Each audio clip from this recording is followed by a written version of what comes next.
Hey, what is going on, guys? Welcome back to another Yu-Gi-Oh! Market Watch. Today we have a pretty short one for you today. It is Saturday, May 18th. There's not been a lot of other premier events since the YCS in Providence, Rhode Island, so not a lot has changed with the market. Cards are going down, as you'll see, but other cards are going up. Classic market stuff. Let's get straight into it. The best selling of the week, Malice PMR chair, $40. I am so surprised. Alliance Insight has no value. Okay, let's start with the card. $40 for Malice P. Marcher. We all thought this was going to be an $80 to $90 card. Because Malice is not just dominating the format like we thought because of Mitsurugi, this card has dropped in price. You can see it started at $80, $90 in pre-sales, shot down to about $70, $65. We thought it was going to go up, but it just continued to go down. It hit $50 last week, and now it's down to $40. I was hesitant about picking these up at $50. I'm really considering picking these up at $40, just for my own personal self. I have the rest of the Malice deck apart from the stuff in Alliance Insight, and this it has the potential to go up. If anything has the potential to go up, this does. I'm going to open up Alliance Insight here, but we're going to look at that in just a sec. So let's go back here. Regenesis, the secret rare, so the namesake card of the deck, is about 16. This deck did have a decent showing at YCS Providence, so I think people are interested in it, but I think it has a lot of potential to go down. The biggest reason this is so expensive is because there's no real chase cards in the set anymore, because Marcher has gone down so much. Back-About Ignister, same thing. This is about $14.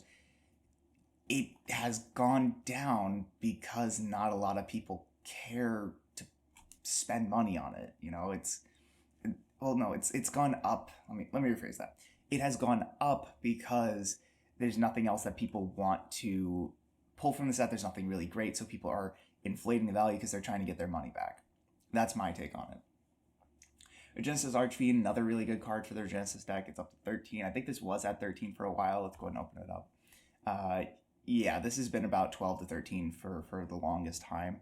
I don't know how I feel about the Regenesis deck. I don't want to say it's bad, but I also don't want to say it's good.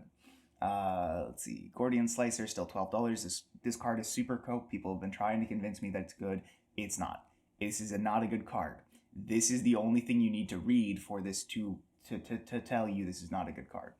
There's only 3 cards that I can think of in the history of the game that have said at the start of your main phase, like doesn't matter 1 or 2, at the start of your main phase, you can activate this card.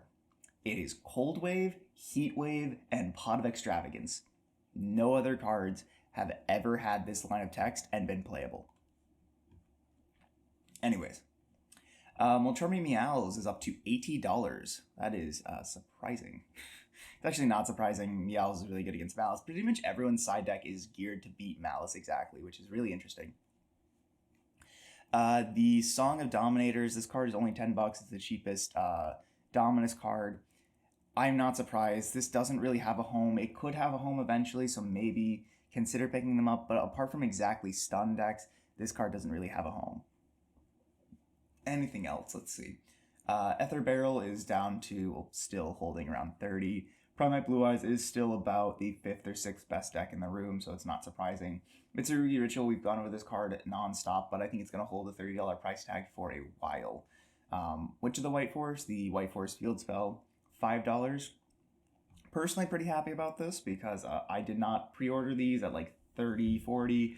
I just said I'll pick them up later, and now they're $5. They didn't go up because White Forest did not break into top cut pretty much anywhere. Second page here, anything fun. Lacrima, all the Fiend's stuff is still relatively expensive. Lacrima holding a $35 price tag. That's about it. Okay, so let's look at Alliance Insight. I have been saying this, I've been telling people this, I have been showing it to friends and telling them it's really not worth it to open Alliance Insight. You have to pull a QCR. A box is $50. Now, let me tell you this. This is my own personal statistic, okay? If a box, especially a core set, drops below $50 or $55 on TCG Player, do not open it. Just don't, okay? It means that the value in the set is so low that there is no reason to purchase product. Just buy the singles, okay? March Hare is the only secret that you can pull that's relatively close to the value of a box on TCG Player. Remember, stores still go by MSRP, and some even inflate the MSRP price. Some people are going to be charging $120 and $130 for boxes of Alliance Insight. You could just buy an entire playset of March Hare if you wanted that. There's no reason to purchase Alliance Insight. But that's the only secret rare that comes close. Look, everything else on this first page of High to Low is QCRs. Second page, we still have QCRs. The first secret rare that approaches it is Regenesis. Then you have Backup Adagnister. And then you have the fucking tokens from the special Walmart box sets. Playmaker and Taya are hitting $12 to $10. You're going to make more money on these Walmart box sets if you open a good token than you will by opening a secret rare. That is criminal. Anyways, I've spoken my piece about Alliance Insight. I'm going to shut up about it. I wanted to just show this off because I found it really funny. So I've been playing White Forest and some other decks. This is really funny to me. Azamina, parentheses, card. TCG Player had to add this because otherwise they could not search up Azamina. Because if you just Google Azamina, well, not Google, but if you put it in the search bar and you click Azamina, it pulls up the entire Azamina archetype, including things that don't actually have Azamina. I know it does have Azamina in their name. But you can see it pulls up everything that has Azamina, and this is just Azamina. So it's really funny to me that they put card in the text. So that's just funny. Anyways, let's go over some buyouts. Dragon Rulers. So some of the Dragon Rulers have actually been bought out.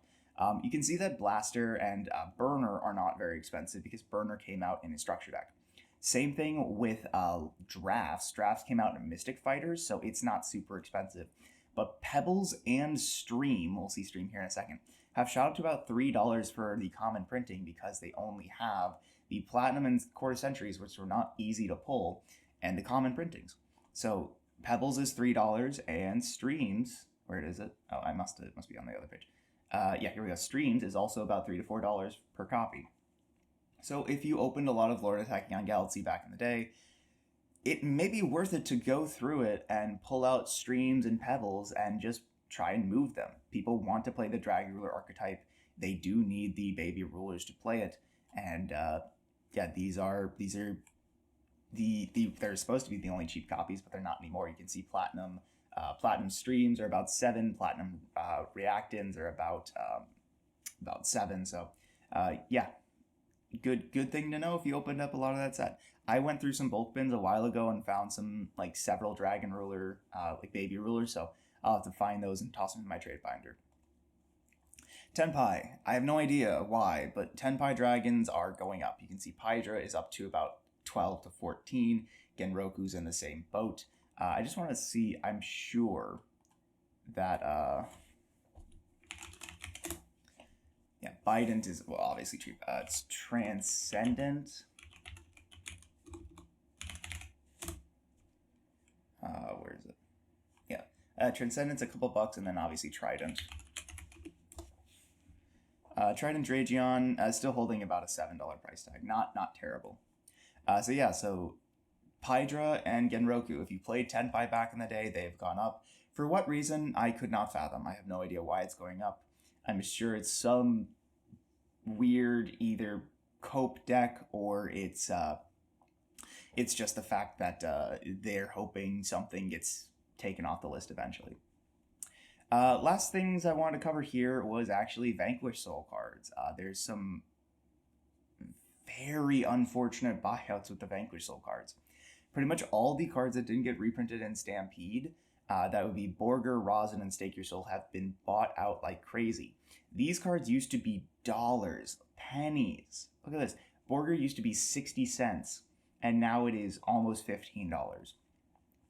Let's see. Rosin here used to be like $2, $1. Now it's up to $25 to $30. Stake Your Soul here, same deal. Used to be about $1, now it's up to $20, $22, $25. So if you opened a lot of the Dueling Mirrors 10s and you got lucky enough to pull the Vanquish Soul cards, or even more so, if you opened, or if you purchased these, I mean, congrats to you. You made so much money. These were definitely penny stocks, but we did not expect them to go up this much. Obviously, the Vanquish Soul support is coming.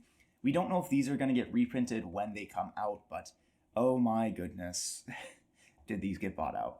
I am very sorry to anyone who wants to play Vanquish Soul, because Vanquish Soul has been the biggest, like, half the deck is expensive, half the deck is not for the longest time. All right, like, for the longest time, Caesar Valius was the cheapest thing in the deck because you only needed 2 of it. You needed 3 of almost everything else.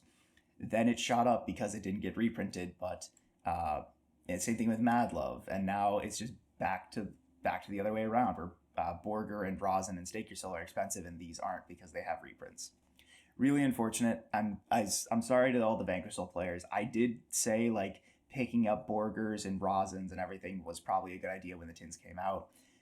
But yes, again, sorry. I feel sorry for anyone who wants to play Vanquish Soul, especially with the new support, and they can't. Also, let's take a look at Rock. Rock of the Vanquisher. Rock of the Vanquisher is weird because it did get a couple reprints. Oh my god, Rock of the Vanquisher. What the heck? All right, I guess okay, that's dumb. This is one of those things I really hate that Konami, or not Konami. No, yes, I'm laying Konami for this. I really hate that TCG Player has done, where, like, you can't actually search the cards you want. All right, let's take a look. It is one card from, gosh, what is it? Let's see. Okay, here we go. Dueling Mirror Tins printing is 10. OG Ultra is also 10. The Ulti is about 20. I mean, hey, that's good for me. I have pulled 2 of these, and one of my friends, Joe, I'm sorry if you're watching this, he really wanted me to sell them to him because they were only about $5. Yeah, so they were 13, they dropped down to 8, 10. They were about $5. He really wanted them off me, and I'm like, no, I'm not getting rid of these. They're probably gonna go up. And it looks like they have. They're about $15 to $20 now. So I think I did say pick these up if you wanted them a long time ago, because they were just so cheap. It was almost pointless to not. Anyways, last thing I want to cover was Horus. A lot of people are upset because Horus didn't get reprinted in the Dueling Mirrors tins. It's understandable why they're upset, because it got reprinted in the tins, but it didn't get reprinted in Stampede or anything. So Horus went up in price. You can see the OG secrets are about 30, and the reprints are about 25 to 30. It makes sense. I mean, I purchased these back here at like 55, 40, something like that. So it makes sense that they have gone up in price. Whoa, I'm getting washed out by the sun. Anyways. So, but yeah. So maybe consider moving your Mcetis or your Horus engine if you really want. But yeah, I just wanted to point these out, that these have gone up substantially since the reprint. They were about 20, 22. Now they're up to about 30. So anyways, hope you guys did enjoy. Make sure to leave a like, subscribe, all that stuff, and I'll catch y'all in the next one. Peace.